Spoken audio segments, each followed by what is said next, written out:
हमारे चैनल को शेयर करें, कमेंट करें, सब्सक्राइब करें। चंद्रयान 3 लैंडिंग, आर्यभट्ट से चंद्रयान 3 तक इसरो के बेमिसाल सफर की कहानी। भारतीय चंद्रयान 3 चांद के ऐसे क्षेत्र में सतह का स्पर्श करने वाला है जहां अभी तक कोई देश नहीं पहुंचा है। चंद्रयान अभियान की घोषणा 20 साल पहले लाल किले से 15 अगस्त 2003 को अटल बिहारी वाजपेयी ने की थी। निरंकार सिंह अंतरिक्ष अनुसंधान तथा उपग्रह तकनीक के क्षेत्र में भारत का प्रवेश 19 अप्रैल 1975 को आर्यभट्ट नामक उपग्रह के सफल प्रक्षेपण के साथ हुआ था। यद्यपि इस दिशा में पहला कदम 1962 में ही उठा लिया गया था और भारत सरकार के परमाणु ऊर्जा विभाग में भारतीय राष्ट्रीय अंतरिक्ष अनुसंधान समिति बनाई गई थी। 1963 में त्रिवेंद्रम केरल के निकट तुम्बा में साउंडिंग रॉकेट प्रक्षेपण सुविधा केंद्र की स्थापना की गई थी। सन 1969 में बेंगलुरु में भारतीय अंतरिक्ष अनुसंधान संगठन अर्थात इसरो के गठन के बाद इस दिशा में क्रांति आ गई। हमारा सफर आर्यभट्ट से शुरू हुआ था।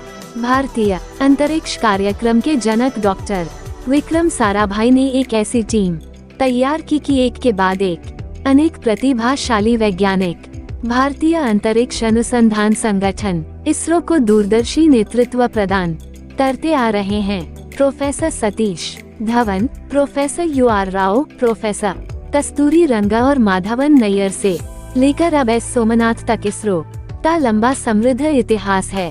पहले चंद्र मिशन के 15 साल चांद पर यान भेजने के विचार की शुरुआत भारत में साल 1999 में हो गई थी। साल 2003 में मंजूरी मिली और लाल किले से उसी साल घोषणा भी हो गई। अब तुम्बा से शुरू हुआ भारत का अंतरिक्ष सफर काफी आगे निकल अगला चुका है। इसी कड़ी में भारत ने 22 अक्टूबर 2008 को पहले चंद्र मिशन लेख तहत चंद्रयान 1 को सफलतापूर्वक प्रक्षेपित किया था। इस साल 22 अक्टूबर को पहले चंद्र मिशन के 15 साल पूरे हो जाएंगे। इस मिशन से पृथ्वी के एकमात्र प्राकृतिक उपग्रह चंद्रमा के रहस्यों को जानने में न सिर्फ भारत को मदद मिली बल्कि दुनिया के वैज्ञानिकों के ज्ञान में भी विस्तार हुआ। प्रक्षेपण के सिर्फ 8 महीनों में ही चंद्रयान 1 ने मिशन के सभी लक्ष्यों और उद्देश्यों को हासिल कर लिया। आज भी इस मिशन से जुटाए आंकड़ों को अध्ययन दुनिया के वैज्ञानिक कर रहा है। इस मिशन से दुनिया भर में भारत की साख बढ़ी है। इसके साथ ही भारतीय वैज्ञानिकों का मनोबल भी बढ़ा है। उसके बाद चंद्रयान 2 के तहत विक्रम लैंडर को भारतीय समय अनुसार 7 सितंबर 2019 को रात के 1:53 पर चांद की सतह पर उतरना था। विक्रम रोवर को 1:35 पर ऑर्बिटर से चांद की सतह पर लैंड करने जाना था। ये सतह से करीब 35 किलोमीटर ऊपर चक्कर लगा रहा था। लैंडिंग के समय उसकी गति को कम करके 7 किलोमीटर प्रति घंटा तक लाना था। योजना के मुताबिक इसकी रफ्तार कम होने लगी। चांद की सतह से करीब 5 किलोमीटर ऊपर इसने रफ ब्रेकिंग चरण को सफलतापूर्वक पार किया, लेकिन इसके बाद स्थिति बिगड़ गई। हमारा अभियान आंशिक रूप से सफल हो पाया। अब 14 जुलाई 2023 को श्रीहरिकोटा से रवाना होने के बाद चंद्रयान 3 ने 3 हफ्तों में कई चरणों को पार किया है और अब चांद के करीब है। यदि इस बार भारतीय यान चांद पर उतरने में कामयाब रहा तो स्वर्णिम इतिहास बन जाएगा। चंद्रयान 1 चांद पर खोज लिया पानी। 15 साल पहले भारत ने अंतरिक्ष विज्ञान के क्षेत्र में एक ऐसी उपलब्धि हासिल की जो कुछ ही चुनिंदा देशों के पास है।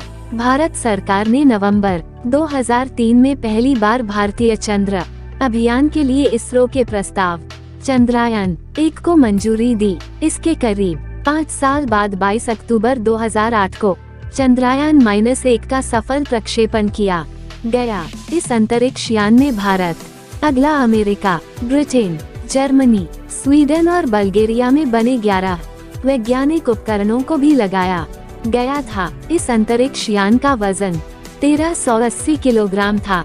चंद्रयान-1 पृथ्वी की कक्षा से परे भारत का पहला अंतरिक्षयान मिशन था और यह पूरी तरह से कामयाब रहा। इस अभियान से चांद पर बर्फ संबंधी जानकारी मिली। चंद्रमा पर बर्फ की पुष्टि अगस्त 2018 में अमेरिकी अंतरिक्ष एजेंसी नासा ने भी की है।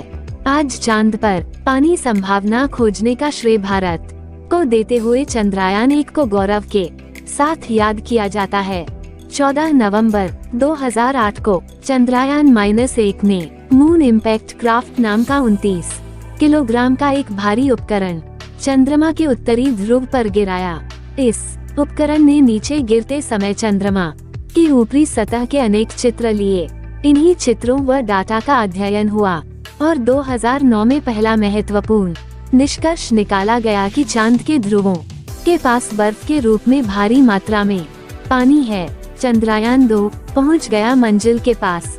इसरो ने 22 जुलाई 2019 को भारत के महत्वाकांक्षी मिशन चंद्रयान-2 को रवाना किया। इसका काम विक्रम लैंडर को चांद की सतह पर उतारना था। विक्रम लैंडर को 7 किलोमीटर प्रति घंटा की रफ्तार से चांद की सतह पर उतरना था। 7 सितंबर को चांद पर उतरने से महज 2.1 किलोमीटर पहले विक्रम लैंडर का संपर्क इसरो से टूट गया। उस दिन प्रधानमंत्री नरेंद्र मोदी भी इसरो के वैज्ञानिकों के साथ मौजूद थे।